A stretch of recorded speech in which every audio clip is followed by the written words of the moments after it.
ಈಗಾಗಲೇ ಕೂಡ ಎತ್ತಿ ಹಿಡಿದಿದೆ.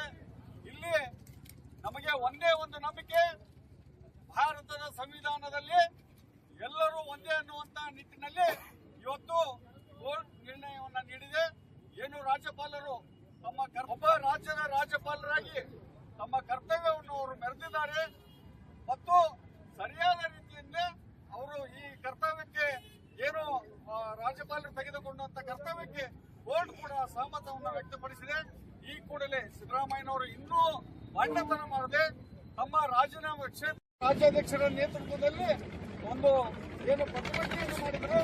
ಈ ಬಿಜೆಪಿಯ ಒಂದು ಹೋರಾಟದ ಫಲವಾಗಿ ಇವತ್ತು ಸಿದ್ದರಾಮಯ್ಯನವರು ಮುಖ್ಯಮಂತ್ರಿ ಸ್ಥಾನವನ್ನು ನಿಟ್ಟಿನಲ್ಲಿ ಇವತ್ತು ಬಂದಿದ್ದಾರೆ. ಆದ್ದರಿಂದ ಈ ರಾಜ್ಯದಲ್ಲಿ ಇಡೀ ರಾಜ್ಯ ಏನು ಕಾರ್ಯಕರ್ತರು ಹೋರಾಟ ಮಾಡಿದ್ರು ನಮ್ಮ ನಾಯಕರಾದಂತ ಘೋಷಣೆ ಆಗಿ ಆಮೇಲೆ ನಮ್ಮ ನಾಯಕರಾದ ಶ್ರೀ ಅರವಿಂದ್ ಕೇಳ್ಕೊಂತ ಬೋಲೋ ಭಾರತ್ ಮಾತಾ ಕಿ ಜನಪರ ಹೋರಾಟ, ಬಿಜೆಪಿಯ ಜನಪರ ಹೋರಾಟಕ್ಕೆ ಭ್ರಷ್ಟ ಮುಕ್ತ